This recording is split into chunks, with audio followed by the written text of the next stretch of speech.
Bonjour à tous, j'espère que vous allez bien.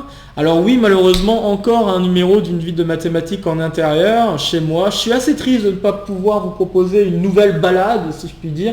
Et cette fois-ci dans mon fief, Amiens ou aux alentours, Pont-de-Metz et tout ça. Malheureusement, à chaque fois que je trouve un peu de temps pour faire ce type d'enregistrement, à chaque fois le temps n'a pas été avec moi, le temps extérieur n'a pas été avec moi.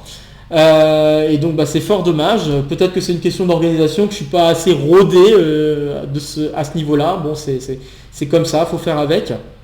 Et donc j'ai décidé de faire à nouveau une concession et de vous proposer une nouvelle vidéo malgré tout, mais en intérieur. Donc vous êtes encore une fois chez moi, mais cette fois-ci vous n'êtes pas dans mon bureau, vous êtes dans mon salon, dans le salon de ma maison, mais je ne vais pas vous montrer d'image de ce salon. On n'est pas à ce niveau d'intimité là quand même, faut pas déconner. Mais voilà, je voulais juste changer un peu de point de vue et puis notamment changer de fond, si je puis me permettre la petite blague. Mais enfin, à l'heure où vous voyez cette vidéo, je suis sur mon retour à Montréal dans mon vol. J'ose espérer que ce vol se passera à merveille. Bon, on verra, mais voilà, il y a plein de choses en même temps qui se font. Hein. C'est juste pour vous dire que c'est compliqué de s'organiser au mieux. Mais voilà, je tiens à m'efforcer à vous proposer une vidéo par semaine. Et donc, voilà, faire avec. Alors aujourd'hui, on va parler de mon organisation pendant les concours, enfin pas pendant, mais avant les concours. Le pendant et le après, ce sera pour le prochain numéro où je vous parlerai de la suite de ma deuxième année de classe prépa, puis par la suite aussi les résultats que j'aurai obtenus durant ma troisième année de classe préparatoire. Mais bon, je voulais aujourd'hui vous proposer de parler de niveau organisation et donc voilà, on est parti pour ce nouveau numéro d'une vie de mathématiques.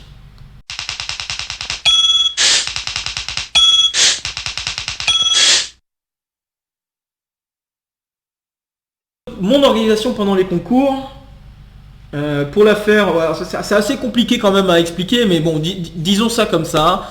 En fait, pendant les deux dernières, donc je m'étais déjà préparé quelques mois avant, hein, donc je pense que j'avais commencé vraiment, parce que bon, on prépare toujours les concours du début de la prépa jusqu'à la fin de la prépa. Hein.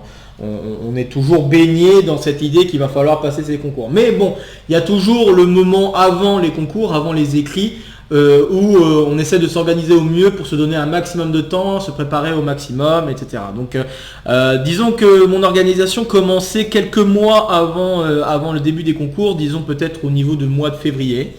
Donc à partir du mois de février jusqu'à fin mois de mars, disons. Donc on est en 2014. Ce que j'avais décidé de faire pour me préparer au concours, c'est que je me donnais une fois par semaine un sujet de concours et donc le week-end en général. Je me donnais un sujet de concours et puis j'essayais de l'attaquer dans une durée qui correspond à une durée de concours. Donc je faisais une durée de concours. Donc ce que je faisais, c'est que je prenais un sujet qui était anciennement tombé. Et puis ce que je faisais, c'est que j'essayais peu importe quelle école, je choisissais plus ou moins au hasard, disons. En gros, je me disais bon allez, j'ai envie de faire telle année, telle matière. Et puis une fois que j'avais fait ça, donc évidemment c'était un peu plus compliqué pour d'autres matières comme le français, mais disons pour les autres matières c'est comme ça que je faisais en dehors du français.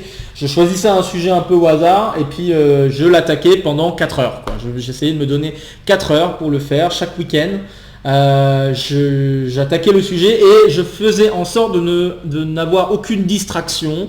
Donc pas d'ordinateur, pas de téléphone, absolument rien. J'étais enfermé dans ma chambre et j'attaquais ce sujet. Je faisais le maximum que je pouvais sans regarder absolument aucune aide, aucune correction pour me mettre vraiment dans cette bulle dans laquelle je serais pendant les concours. Je voulais essayer de voir comment je pourrais réagir devant tel ou tel sujet, quels sont mes premiers réflexes, quels sont est-ce que je m'en sors plus ou moins bien suivant telle ou telle matière, tel ou tel domaine.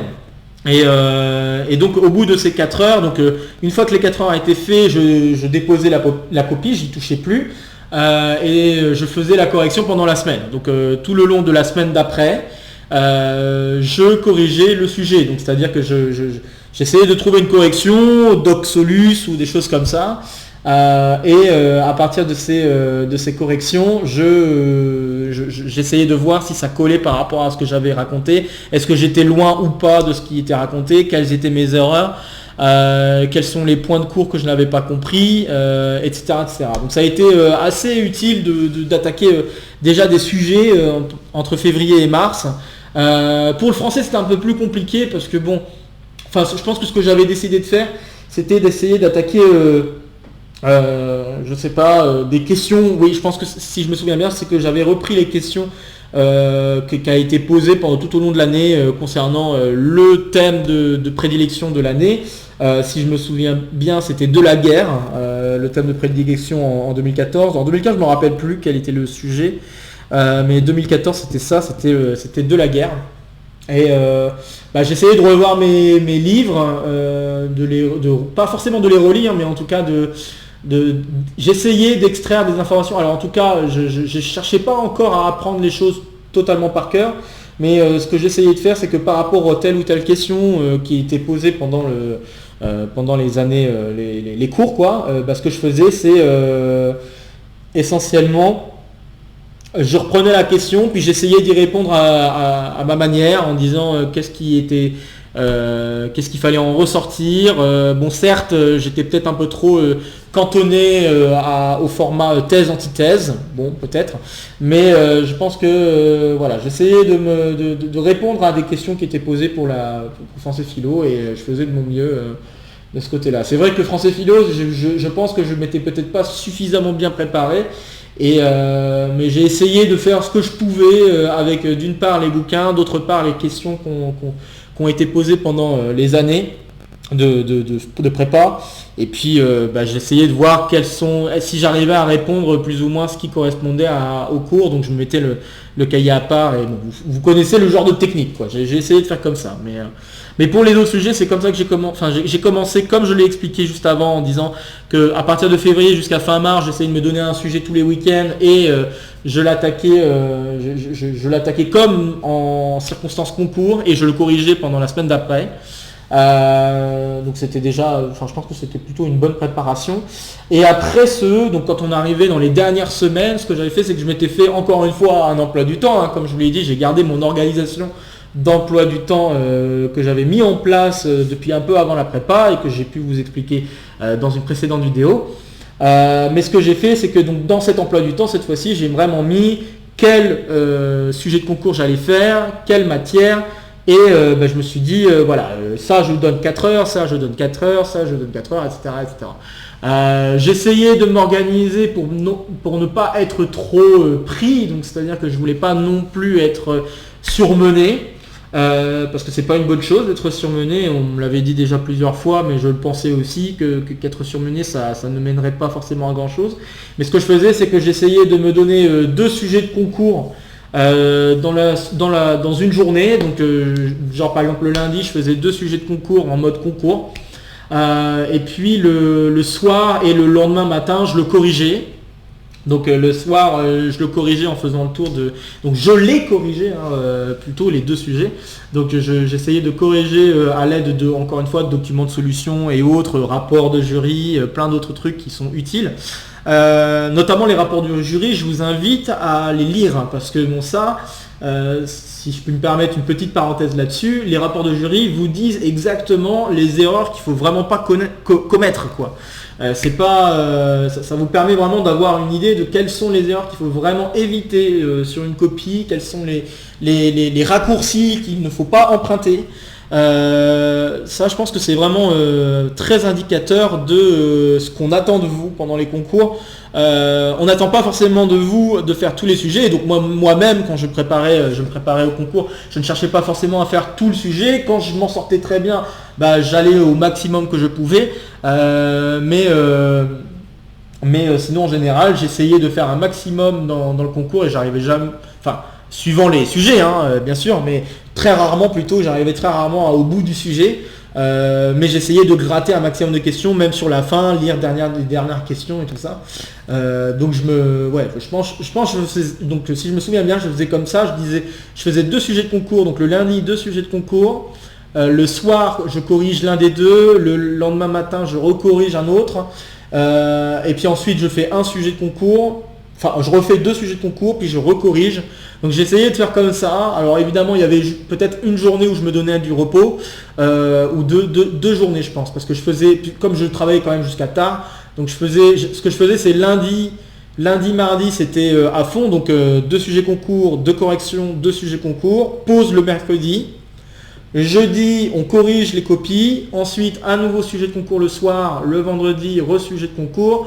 On corrige les deux sujets de concours. Et puis le samedi, je crois que je refaisais, je refaisais un seul. Là, cette fois-ci, je refaisais qu'un seul sujet de concours et je corrige ensuite le sujet de concours. Puis après, je me laissais la pause samedi soir, dimanche. Donc ce que je faisais, c'est ça. J'essayais de m'organiser pour ne pas trop me surmener, avoir quelques pauses quand même pour pouvoir souffler un petit peu, parce que bon, arrivé au concours, on n'a pas trop cette opportunité de pouvoir souffler. On en a un petit peu quand même, mais pas tant que ça. Et donc j'essayais de me donner ce rythme-là, ce qui permettait d'être quand même pas mal efficace. J'avoue que moi, j'ai pas été du genre à travailler avec des manuels. Moi, pour ma part, j'ai toujours eu la conviction qu'on pouvait trouver tout ce qu'on voulait via Internet. Donc, des exercices, des sujets, des thèmes, etc. Il suffisait de taper le bon truc.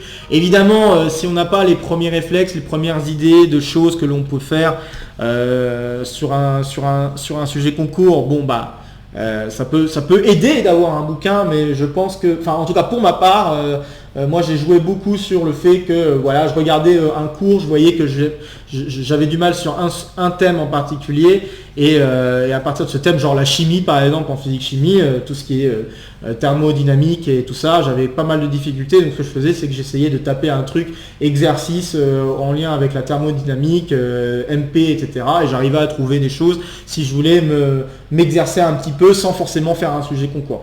Mais globalement, c'est comme ça que je m'étais organisé pendant au moins 2 semaines, peut-être un petit peu plus de 2 semaines, mais grosso modo 2 semaines, jusqu'à arriver au concours ENS. Je pense que c'était plutôt une bonne organisation. Je dis pas forcément qu'elle est la plus efficace, mais au moins ça permettait vraiment, et c'est bien d'essayer de faire la correction vraiment après coup, parce que même si on se dit le sujet j'ai réussi à le faire ou j'ai pas trop réussi à le faire, etc. C'est bien de confronter ce qu'on a fait par rapport au rapport du jury, par rapport à ce qu'on peut lire comme correction ou comme point clé, parce que parfois dans les rapports de jury on voit aussi pas une correction, mais en tout cas dans chacune des questions il peut être donné juste quelques phrases pour dire ce qu'il fallait éviter et la bonne idée qu'il fallait avoir pour résoudre la chose. Savoir combien de personnes ont abordé la question aussi, ça vous permet de savoir aussi quel pourrait être le niveau de difficulté auquel vous pouvez commencer à vous démarquer devant les questions et les exercices qui peuvent vous être posés, peu importe encore une fois le sujet. Donc là je parle notamment pour maths, physique, info, toutes ces choses-là. Je pense que là on peut vraiment se rabattre sur le rapport pour vraiment avoir une bonne idée d'ensemble de qu'est-ce qui pourrait être une question difficile et qu'est-ce qui pourrait être une question facile pour un ensemble d'étudiants. Donc ça c'était quand même bien pratique. J'essayais aussi pendant cette semaine, alors pas pendant la 3,5, mais pendant la 5,5, j'essayais de faire quelques révisions avec un camarade, Vincent, je vais mentionner son prénom. Mais vous en entendrez parler plus tard. On essayait de s'organiser pour travailler un maximum aussi. C'est vrai que pendant ma 3,5, j'ai travaillé tout seul, mais pendant ma 5, tout seul, à part pour les devoirs et tout ça, là j'avais un camarade, mais en dehors de ça, pour préparer les concours, j'étais plutôt tout seul.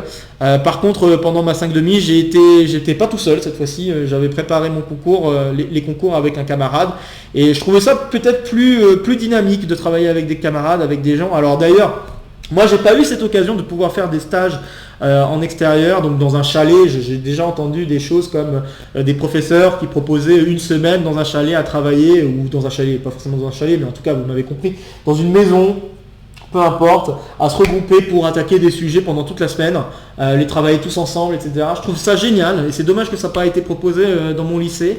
Donc si ça vous est proposé pendant vos années de prépa, il ne faudra pas hésiter à le faire, parce que je pense que ça doit être d'une efficacité redoutable, surtout que vous avez vraiment une personne à qui vous pouvez poser des questions et qui vous permettra d'essayer d'avancer un maximum sur les sujets, de vous rendre compte quels sont vos réflexes, si vous en avez des bons ou des mauvais. Et je pense qu'il faut faut en profiter quand on a quand on a ce genre d'opportunité, en tout cas, faut en profiter. Et moi j'ai pas eu cette chance, donc j'ai essayé de m'organiser au maximum. Et voilà, j'ai essayé aussi de faire en sorte de pas trop me surmener, parce que ça c'est quand même très rapide, le surmenage. Et je pense que je m'en étais à peu près sorti. Je peux juste lancer quelques mots avant de terminer. J'aimerais juste dire que vers la fin, pendant les concours du moins, pendant le passage des éclipses, ce que je faisais, c'est que j'essayais de revoir le sujet que je venais de passer, et surtout quand il s'agissait de maths, parce que je savais que bon, il y a un autre sujet de maths, même s'il ne va pas être tout à fait dans les mêmes domaines.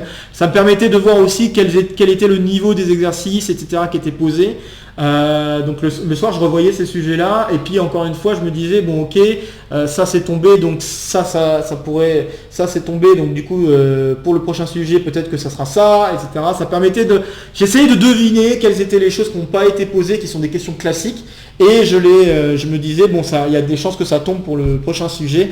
Je pense que à chaque fois j'étais pas trop loin des bonnes choses, mais voilà, ça permet d'avoir des idées aussi de choses qui pourraient tomber aussi pour les prochains concours, parce que bon, quand on a la tête dans les concours, quand on commence à passer des concours, on ne pense pas forcément au prochain concours, on pense au fait qu'on vient de passer le concours, etc., et qu'on remine parfois les mauvaises choses qu'on a pu écrire, ou parfois qu'on est plutôt content des bonnes choses qu'on a pu écrire.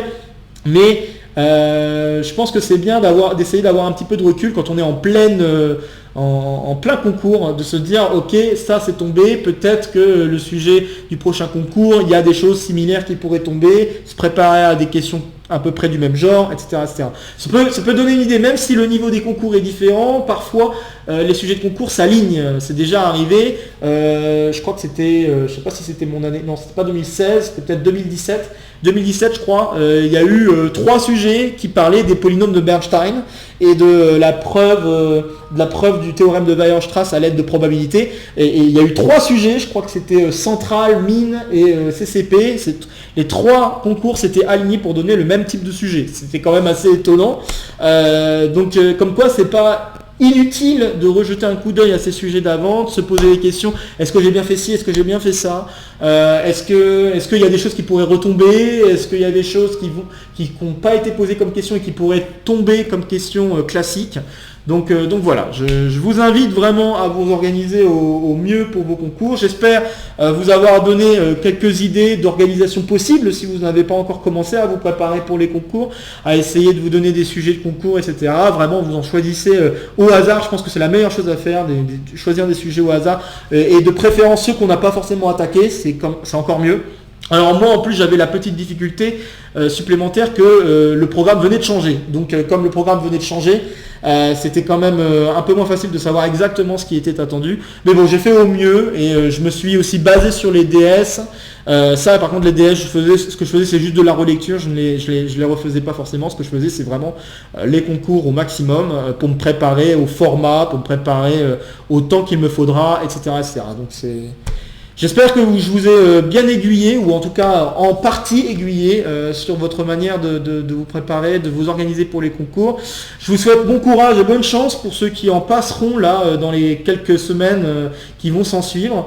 Et puis sur ce, je m'arrête ici. Donc comme d'habitude, n'hésitez pas à laisser en commentaire des questions, des remarques concernant ce que je viens de discuter ici, et peut-être concernant d'autres choses, concernant les vidéos que j'ai pu faire sur une vie de mathématiques et tout ça. Et puis sur ce, je vous retrouve très bientôt pour de prochaines aventures mathématiques. Portez-vous bien et salut à tous.